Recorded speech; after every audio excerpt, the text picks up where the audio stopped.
Hey there, I'm Pseudo. Welcome back. And I honestly wasn't even going to record anything today. I was feeling pretty positive, but I was just drained after work. But I want to show you guys something real quick. This is a sort of treatise thing that'll be about hopefully a minute long on how ANET balances things, why Relic of Zakros is ridiculous, why it ultimately doesn't matter, and why they should probably still take it out of the game. So here's the thing, right? We're setting up our golem. We go to, average. We'll just do this because I'm lazy. Additional options, all the conditions, all of them. Great. Spawn the golem. Perfect, right? Good. Here's the thing. So we'll just self all the boons because we're lazy. All of them. Great. Standard raid conditions these days. This is an auto attack. Deadeye, shout out to Valen for this one. You just auto attack on unload, reading it and buffed it after you put the build out. It's ridiculous. But I want to show you guys something. So normally you wouldn't do this for a damage rotation. You go to extremely threatening, right? Because that's just what you do in Guild Wars 2 these days. Because, I'm on the internet, everything's emotionally threatening to me.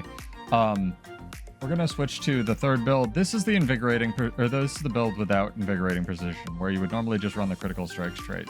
And as you can see, you're surviving decently, doing your damage rotation of auto attacking, but you're ultimately losing health over the course of the auto attack, right? You're a thief to begin with, so you're made of paper and it's gonna kill you.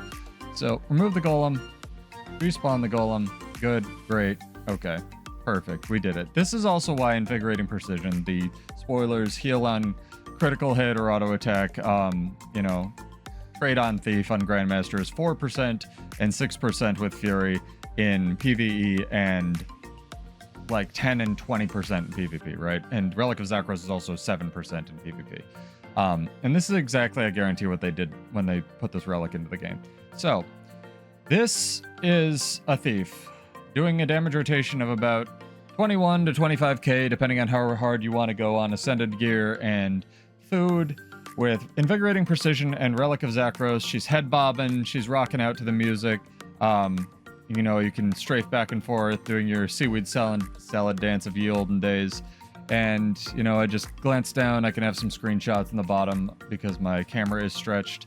22k, just doing this with no infusions because I don't play thief, right?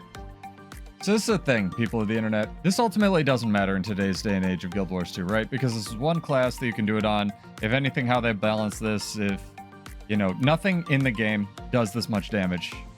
Even Cirrus, unless you're going into like some kind of crazy enrage in a raid fight, right? Nothing in the game does this much damage. It's all, insta-kill mechanics and incremental packet damage. Think of any raid fight, and the mechanics should be the things that are emphasized, not doing the perfect damage rotation, which I get. There needs to be accessibility builds, and that's important in today's Guild Wars 2 for everyone to be able to clear the most content and hopefully to get the most out of a video game, because min-maxing's hard, and so is practicing damage rotations, and they've moved on to from having to master damage rotations model to ultimately having to be able to actually master damage rotations in order to get that 40k mark discrepancy from like the 20 to 30k mark. So here's the thing, right? We're on the hardest boss in the game, the training golem, with the most damaging damage aura, and living as a thief, just auto-attacking, pressing 3, right? The entire time I've been talking, I have not touched, spoilers, I do have a keyboard, not just a controller. I've not touched my keyboard. We're doing, 23k auto-attacking. Perfect, we did it, right? This is why I think this both ultimately doesn't matter, and also they should probably take this relic out of the game, right? The problem is, when you take Relic of Zakros and you put it on something that's not a thief, something that doesn't have Relic of Zakros as a trait, aka Invigorating Precision. And here's the issue. This is the auto attack Guardian build. This is that was on Reddit and YouTube.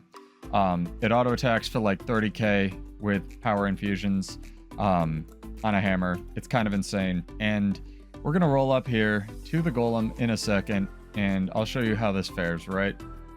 Alright, so after I had a stroke and remembered how this worked to set it up, we have a golem here, moderately threatening aura, Relic of Zakros, auto attack Guardian, healing through it, right? And there were plenty of builds that could already do this, right? In moderately threatening, but they weren't like actual auto attack DPS builds. This is a problem because this means not again, because I want people to understand this. I would like this relic to exist in some form for open world content. I think that's great. But even if this relic heals you for 1 or 2% or 0.5% of your outgoing critical strike damage, this completely removes a healer and healing gear and basically your 5th slot of your party from raids, fractals, challenge mode, strike missions. It's gone. You can just run quickness DPS, quickness alacrity DPS, and you're good. But the bigger issue here is that Guild Wars 2, the way it's balanced is you need a healer in your group. That's part of the way they nerf the damage. Although that's no longer so much of a factor because, you know, that's not how we balance things anymore. Everything does 42k when raids were originally designed to need like each person doing like 10k or like 10k, across the party. So one person be doing 20. You have, your friend Doug doing like 2k and you're playing your heart out doing like 18k trying to match that idiot with infusions and stuff. If everybody just runs Relic of Zakros in an encounter now and runs a DPS build, it's the same problem as PvP. You just run a bunch of defensive utility and as much glass damage as you can, and voila, you have cleared the raid encounter and no longer need a healer. You'll still need, res, still cool, stability, still useful for mechanics. And I'm not saying there shouldn't be accessibility builds. That is absolutely not what I'm saying. This shouldn't, and I'm not saying Relic of Zakros should be removed for open world. It absolutely should exist there so that people can use it.